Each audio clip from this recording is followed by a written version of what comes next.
Professor Sajid Mir साहब के सानह इर्तिहाल के मौके पर अल्लाह ताला उनको ग़रीक़ रहमत फ़रमाए, उनकी कामिल मग़फ़िरत फ़रमाए, आला इल्लियीन में जगह अता फ़रमाए, नबी पाक सल्लल्लाहु अलैहि वसल्लम का दीदार, आपकी शफ़ाअत और आपके हाथों जामे कौसर नसीब फ़रमाए।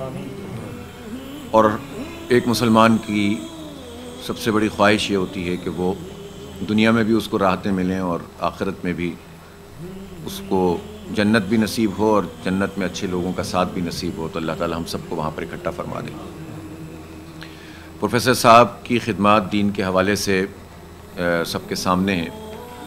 प्रोफेसर साहब सेनेट में 6 मरतबा मौजूद रहे और इस दौरान में जो कुछ भी उनकी तरफ से जिद्दोजहद होती थी, कोशिश होती थी, वो यही कि मुल्क व मिल्लत के ख़िलाफ़ कोई चीज़ ना हो, और उसमें वो अपना किरदार भी अदा करते थे।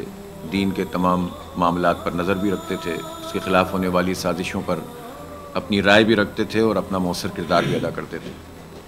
सियासी अमल में जमातों और अफराद से इख्तलाफात मुमकिन होते हैं, लेकिन बहैसियत मजमूई आपकी जो शख्सियत थी वो दीन के हवाले से और पाकिस्तान के हवाले से बहुत सब जानते हैं कि वो इस पर कोई कंप्रोमाइज़ नहीं करते थे और उनकी कोशिश होती थी कि वो अपना रोल अदा करें, अपना कोई किरदार अदा करें। बाज़ औक़ात इत्तेहादों में और काम करते हुए कड़वे घूंट भी पीने पड़ते हैं, लेकिन इसके बावजूद अपनी जगह पर वो एक जो उनकी एफ़र्ट थी वो नज़र आती थी। शफ़क़त फरमाते थे, मोहब्बत से मिलते थे और मुनकसिरुल मिज़ाज थे, और तबीयत के एतबार से भी एक शख्सी खुसूसियात किसी फ़र्द में जितनी जमा हो सकती हैं वो थी। दीन पर अमल करने वाले थे। अल्लाह ताला उनकी तमाम हसनात को कबूल फ़रमाए, और बशर होने की हैसियत से गलतियाँ तो हर एक से उसका ज़हूर होता है, अल्लाह ताला ही माफ़ करने वाला है।